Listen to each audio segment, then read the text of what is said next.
pendalaman dan permintaan keterangan kepada sejumlah pihak terkait dengan peristiwa pidananya. Jadi KPK mendalami bagaimana proses-proses pengadaan, salah satunya terkait dengan pengadaan lahannya.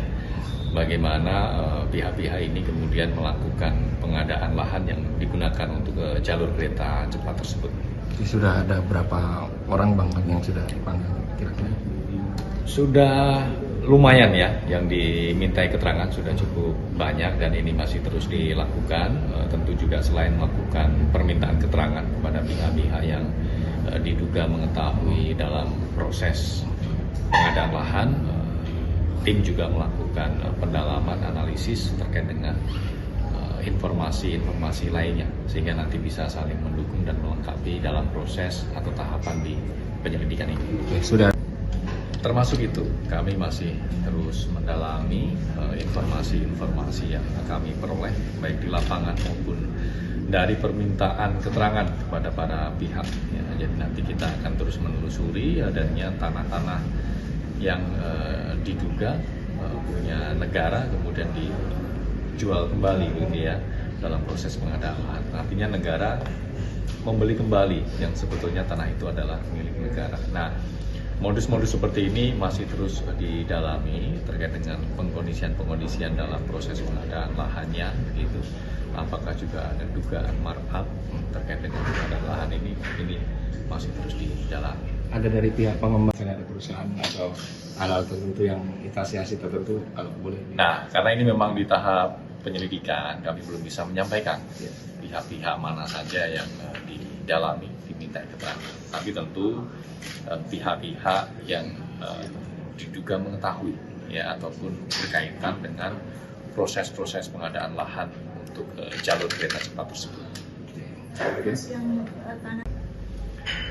Ada sejumlah pihak ya, jadi tapi kami memang belum bisa menyampaikan detailnya. Nanti kalau ini memang sudah naik ke tahap penyidikan, kami terus update pemeriksaan terhadap para saksi. 11 orang dari kasus kuota haji. Hari ini pemeriksaan kepada para saksi yaitu dari PIHK, penyidik mendalami bagaimana proses jual beli kuota haji kepada para calon jamaah. Ya, jadi memang PIHK ini kan melakukan transaksi jual beli kuota itu beragam, baik harganya, kemudian fasilitas yang dijanjikan seperti apa, atau bahkan diperjualbelikan kembali kepada PIHK lainnya yang diduga tidak mendapatkan kuota atau tidak punya izin untuk menyelenggarakan ibadah haji khusus ini, sehingga PIHK yang tidak atau belum mempunyai izin untuk menyelenggarakan ibadah haji dari kuota haji khusus ini membeli dari PIHK yang sudah punya jatah atau izin kuota ibadah haji khusus ini. Nah, kemudian di dalamnya juga fasilitas yang disediakan di sana seperti apa, apakah make sense begitu antara layanan yang diberikan dengan jumlah atau nominal yang dibayarkan oleh para calon jamaah. Saudara AAR sebesar 1,33 miliar dan dari saudara MAS beserta dengan saudara AFB sebesar 500 juta.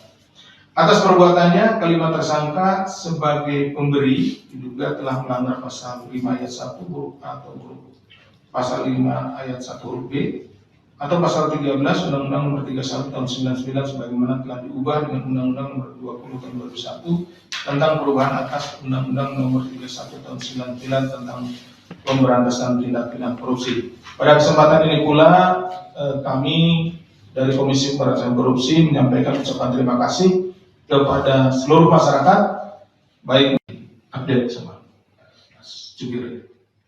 Kemudian sudah sampai mana penanganan perkaranya? Ya, penyelidikan masih dalam tahap. Jadi begini, yang kami ketahui ini sedikit mungkin karena ini masih penyelidikan. Materinya itu terkait dengan lahan sebetulnya, jadi bukan masalah proses terkait dengan pembebasan lahannya. Karena ini kan ada beberapa komponen, nah yang kita jadi terkait pembebasan lahannya. Yang di Halim, Pak. Nah, masalahnya itu kan ini sepanjang-panjang ini ya, apakah yang di Halim atau di mana atau juga di Bandung atau di sementara itu, sepanjang itu ya, itu yang sedang kita tangani. Jadi sebetulnya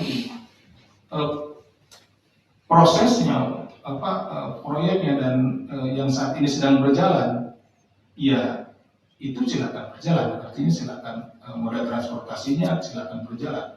Nah, tetapi ketika di dalam pelaksanaan proyek ini ada orang atau oknum, ya siapapun itu, apakah pengusaha, memanfaatkan proyek ini untuk mengambil keuntungan, kita tidak meminta untuk dibalikin ke negara keuntungan yang dia keuntungan tidak sahnya.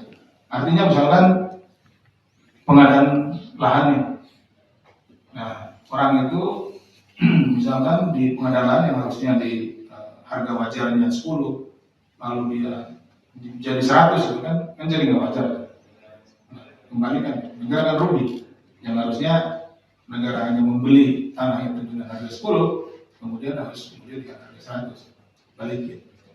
Ini diproses pengadaan oleh lahannya, lahannya. Ini tidak dalam proyek tersebut. Karena itu kan dibagi beberapa segmen. Ini segmen kita di pengadaan yang ditangani sepengetahuan saya. Ini pembebasan lahannya. Nah, terkait yang mana pembebasan lahannya, apakah yang di Halim, yang dari Jakarta ini kan semua kan KCP tiang-tiang sampai Bandung, ataukah yang di Bandung itu bukan di Tegaluar, apakah Tegaluar itu udah nyampe ke arah Cileunyi, apakah yang di sana? Jadi kita sama-sama tunggu ya. Tapi artinya bahwa kita tidak mengganggu operasional dari bus ini, ya. Tapi kita ingin mendalami kalau memang benar ada yang merugikan keuangan negara. Dalam hal ini negara harusnya membayar lebih rendah dibandingkan dengan saat ini, ya perlu supaya mereka mengembalikan uang itu kepada negara, supaya negara tidak rugi karena praktek-praktek yang mereka lakukan seperti itu. Ketika ada sesuatu yang tidak benar, kita suarakan. Ya bagaimana semua orang ini sedungu ini? Ini manusia pecundang yang sangat merugikan bangsa kita ini. Saatnya jadi member eksklusif di channel YouTube Official iNews. Tantang lagi para tambah sumpah di atas Al-Quran. Dia pengen masuk TV. Konten-konten premium yang tidak tayang di TV. Live interaction. Halo pemirsa iNews, ini baru selesai. Emoji dan badge spesial. Reakses konten pilihan. Klik YouTube Official iNews. Join member hanya